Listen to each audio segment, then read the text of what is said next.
Life without parole. That sentence echoed through the courtroom like a verdict not just for one boy, but for an entire invisible generation. Isaiah Knox, 17 years old. No weapon, no victim, no witnesses. Just a black student who loved art, dragged out of his world because of a charcoal sketch. A seemingly harmless drawing, a scene he sketched from the library that day, turned out to capture something some people would do anything to bury. Because unknowingly, he had drawn the face of a man the government was desperately trying to keep out of sight. Isaiah didn't know.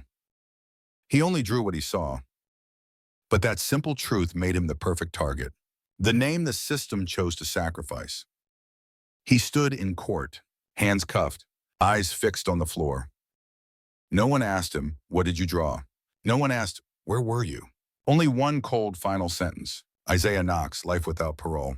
Marcia Knox, the woman who had raised her son alone for 17 years, collapsed onto the courtroom floor right after hearing those three words.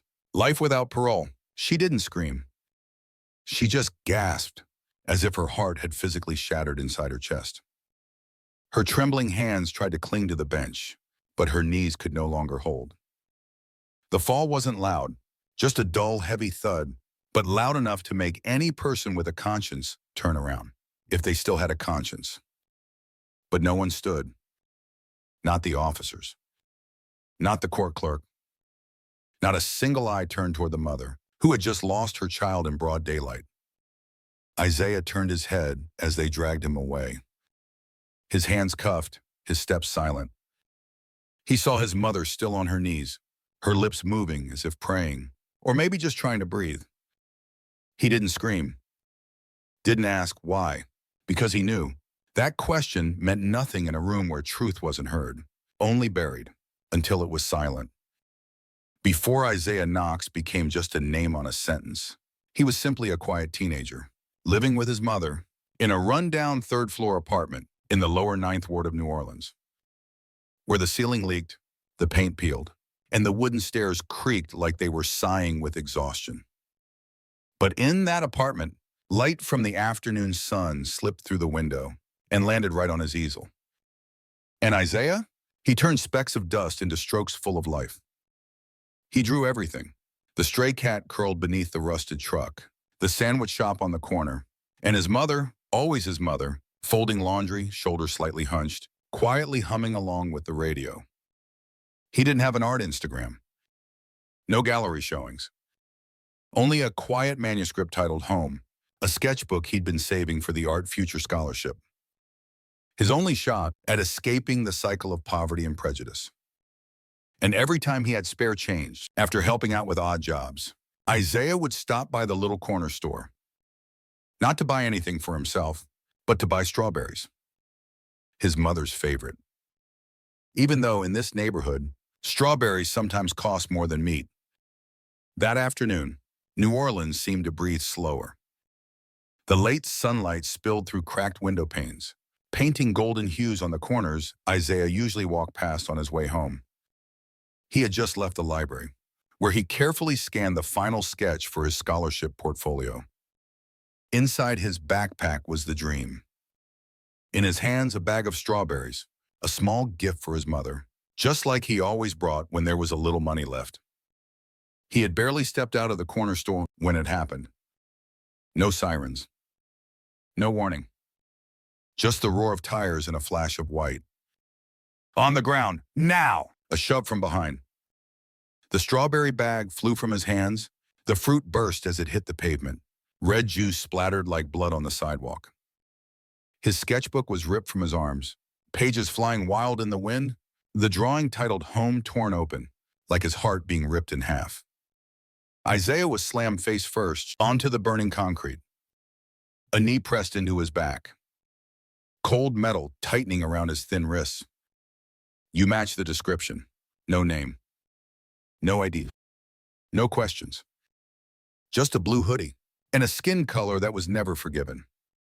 Strawberry juice spilled from the torn bag, soaking into the sidewalk like blood that hadn't yet dried. Red smeared, staining Isaiah's knees and his drawing that was never submitted. The sketch of his mother, sitting under the lamplight, folding clothes, was torn in half right there on the street. Charcoal lines smudged beneath a police boot. Half her face remained, still smiling gently, as if she didn't yet know her son was about to disappear.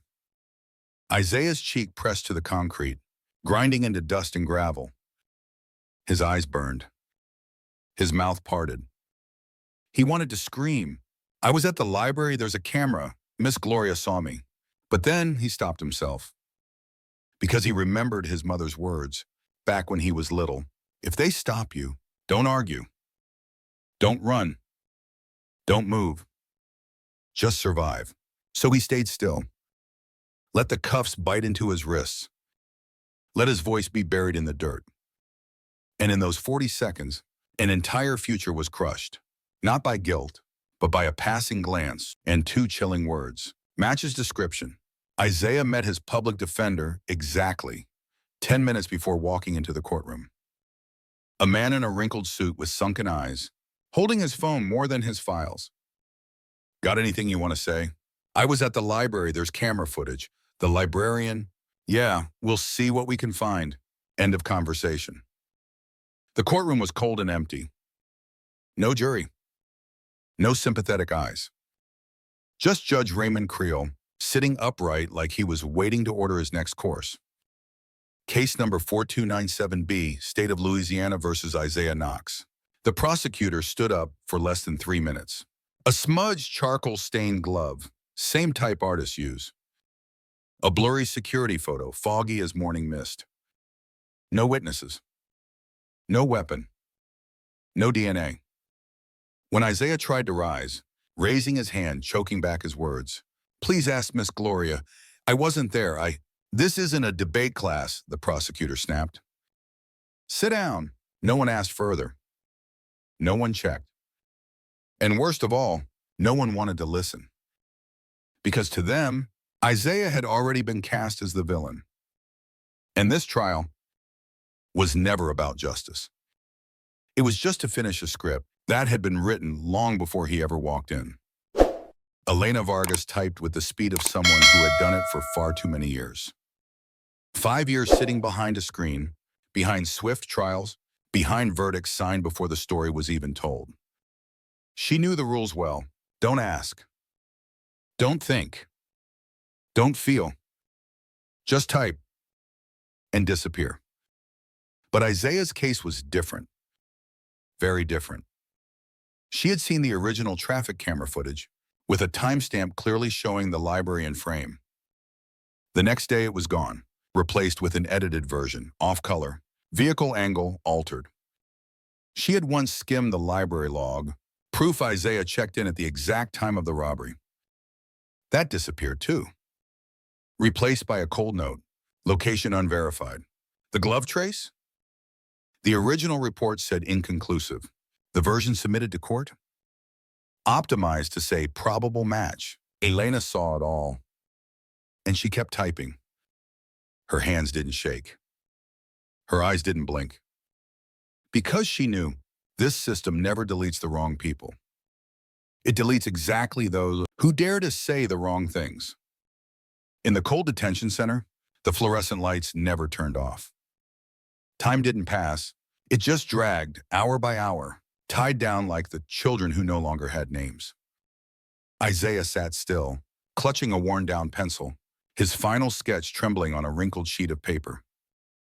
His dream had already been tried. His hope sealed away. When phone call time came, he had only one number he could remember. Not his mother's.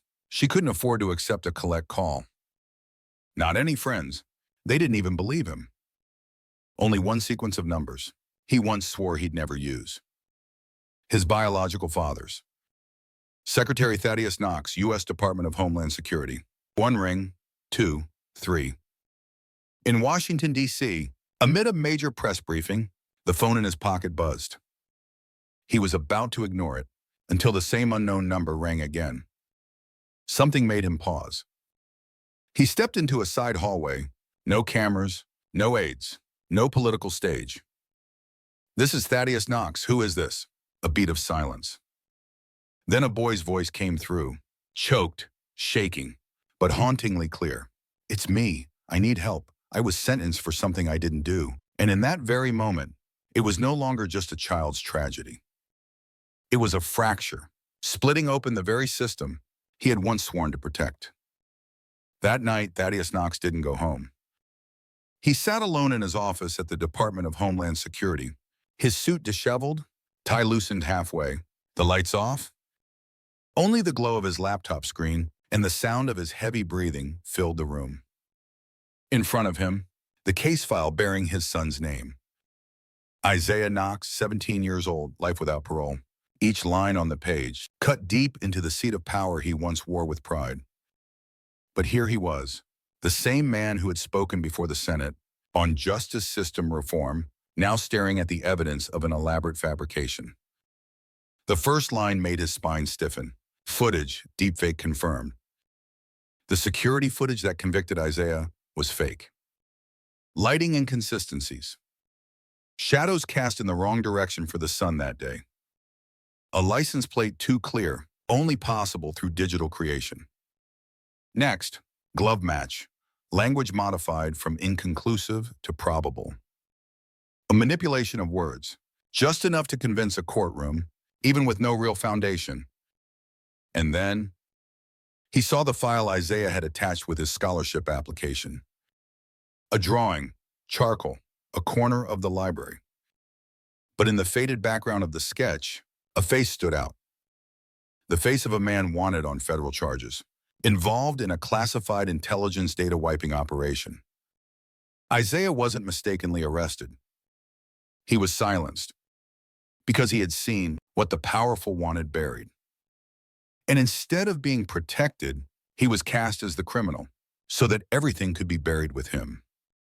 Forever. 2 a.m. No more reporters. No more aides.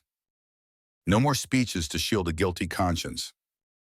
Thaddeus Knox stood before the whiteboard, in a secure conference room on the 6th floor, a room once used to draft anti-terrorism strategies. Tonight, there were no code names. Only one name written by hand in red ink at the center of the board, Isaiah Knox. He had spent a lifetime climbing the ladder of power, crafting an image of resilience, fairness, integrity. But now, to save the son, crushed by the very system he helped build, he would have to destroy everything he once defended. He pulled out his phone. Not to call politicians, but the people who still believed justice was real. Sarah Chen, legal tech attorney. Marcus Wright, criminal expert once broken by the system. Daniela Ruiz, civil rights activist. Jamal Thomas, former federal prosecutor who resigned because he refused to sign off on falsified files. They entered the room with laptops covered in worn-out stickers, eyes sharp with caution, but not bowed. The door shut, blinds pulled tight. A single yellow light flickered on, like the last glow before the storm. From this moment on, Thaddeus said, nothing in this room exists outside these four walls. We're launching an internal investigation into Judge Raymond Creel and every case he's touched in the past 10 years. Start with Isaiah. But don't stop there. No one spoke. They didn't need to, because they all knew, if this was real, Isaiah wasn't the only child erased by the system. The Orleans Parish Jail doesn't have a night. Only cold fluorescent lights, the hourly screech of metal doors, and souls quietly reduced to numbers. But amidst the thin layer of dust clinging to gray brick walls, Isaiah still drew. He drew with a worn-down pencil and rough paper. Not blood. Not cops. He drew people, the ones society tried to forget. Marcus, a big man with a gentle voice, who spoke of how his mother used to hum hymns while washing dishes. Deshaun, not yet 18, who sang Motown songs every night, just to imagine himself at Christmas dinner. Carlos, who dreamed of owning a food truck. Tony, who had read Dune 3 times and said, in books, at least the good guys have a shot. Isaiah drew them all. Every wrinkle. Every glance. Every tiny dream. Real and fragile, like a flame that survived in a world trying to extinguish everything. He called the sketchbook Inside Voices. Because in jail, no one hears you scream. But if you listen closely, you might hear the whispers about humanity, hope, and longing. During a literacy class, Isaiah quietly slipped the sketchbook into the bag of Ms. Lavinia, a volunteer teacher, who had believed in him without needing proof. No name, no note, only one scribbled line on the back cover. They locked us up. But they can't take our voices. It started as just a faint post on an anonymous art forum. Sketches from inside, no name, just truth. One simple drawing. A boy sitting behind iron bars, his eyes holding no anger, only questions. Beneath it, a handwritten line. I only ran because I was scared, not because I was guilty. By the next morning, inside voices had flooded social media. A father holding a toy car with a note. She still asks when I'm coming home. An elderly woman with closed eyes, shaky handwriting beneath. She used to sing while she cooked. I still hear it in my sleep. A teenager with bruises on his wrist. They told me I was the story. But I was just a prop. These weren't just drawings. They were living evidence. They made it impossible to look away. Law students hung the sketches across campus lawns. Street artists turned them into murals. National news began airing the drawings, woven into primetime broadcasts. Protesters raised banners. Erase corruption, not our children. We see them now, and we won't look away. It was as if all of America had just awakened from a long sleep, shaken awake by the pencil strokes of a 17-year-old boy, convicted before he was ever allowed to speak. And for the first time, the voices of the silenced were echoing everywhere. A 42-second video. No editing. No effects. Just a young man, eyes red, hands trembling, sitting in front of a webcam. His name was Omar Salim, Isaiah's best friend since kindergarten. The one who had testified. Isaiah left the library at 3:15, a detail that became the final nail in a silenced case. But now, he was the one reopening it. Omar stared into the lens, speaking softly, like a man confessing sins to God. I was forced. If I didn't say what they told me, they said they'd deport my mom back to Syria. They came to my house, gave me two options: lose my mom, lose my friend. I chose wrong, Isaiah. I'm sorry. The video was posted anonymously. But the internet knew his face instantly. Within 4 hours, the clip had gone viral across the country. Breaking news. Universities suspended partnerships with the Orleans court system. Protesters flooded the streets, chanting, "They forced a boy to lie, to bury another." The truth was now undeniable. Isaiah wasn't just wrongly accused. He was betrayed by his best friend. All under the hand of a filthy system, willing to threaten someone's mother, just to protect a lie. A USB drive arrived at the Office of Special Investigation. No name, no signature. Only a handwritten note attached. I can't stay silent any longer. Inside was everything the system had tried to bury. The original security footage proving Isaiah was at the library at the exact time of the robbery. Internal emails instructing edits to the forensic report. And most damning of all, evidence that Judge Hamilton Creel personally reassigned the case to himself against protocol. But what came next shook everything to its core. The warden of the detention center where Isaiah was held was Judge Creel's nephew. A power connection built on influence and profit, hidden carefully for years.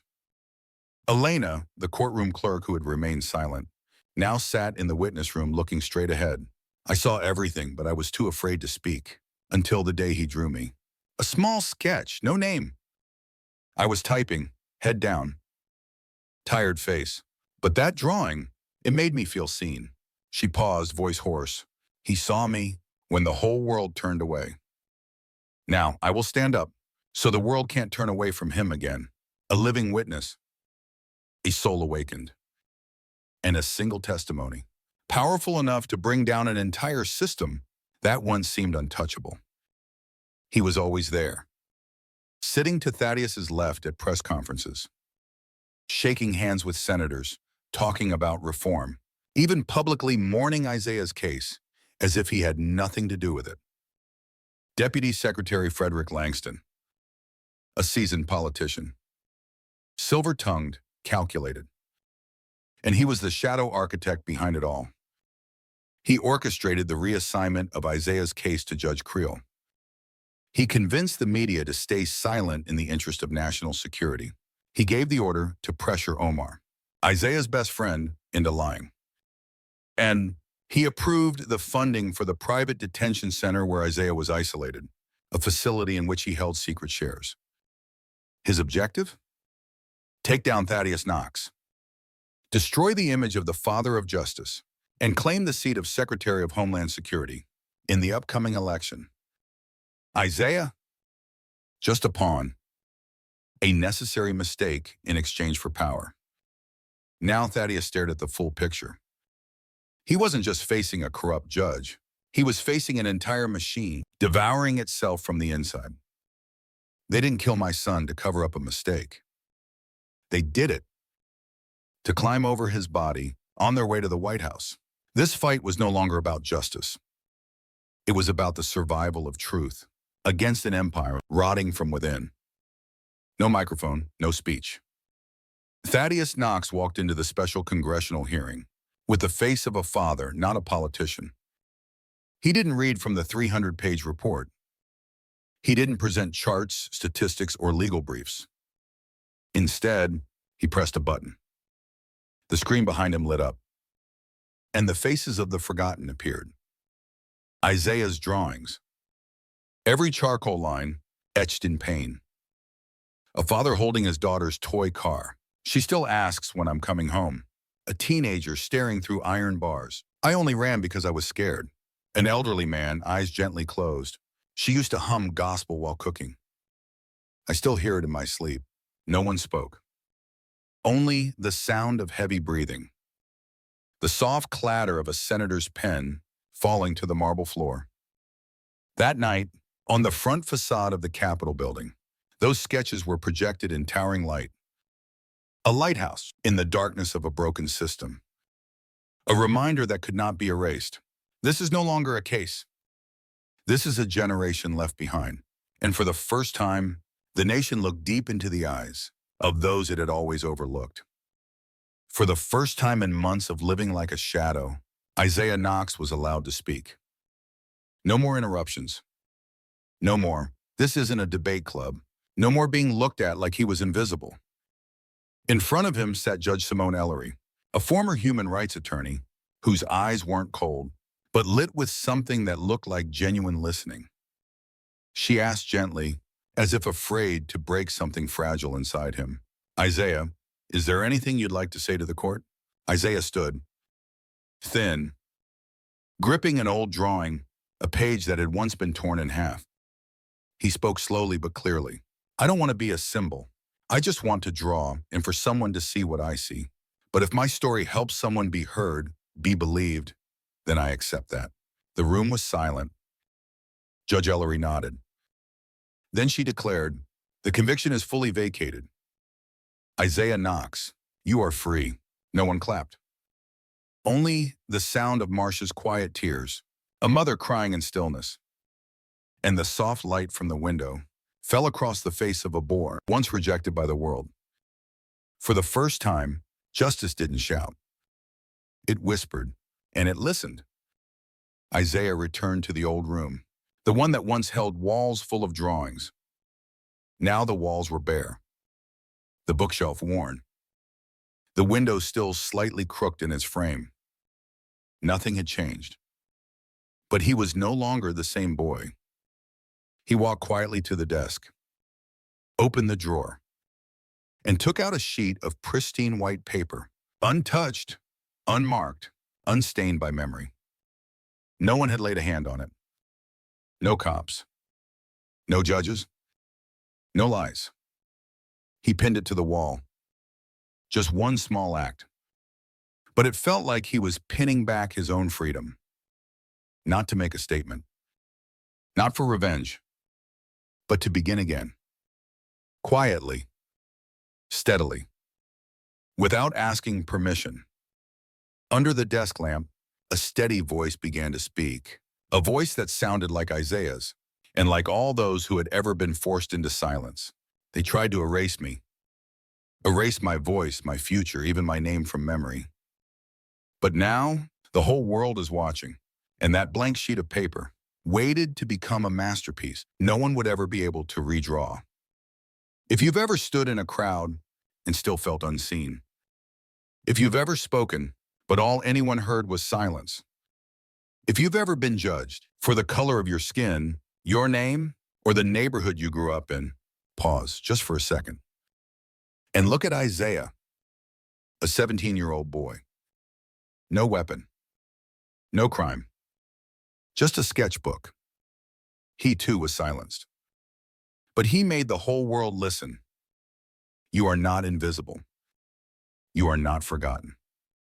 You are a drawing still in progress, not perfect, but being written forward by your courage. And if the world hasn't seen you yet, keep showing up. In art, in words, in your undeniable existence. Because every voice once silenced can become the echo that awakens a system. You deserve to be seen. You deserve for your story to be told. And if you believe that, share this story. Let someone out there know they are not alone.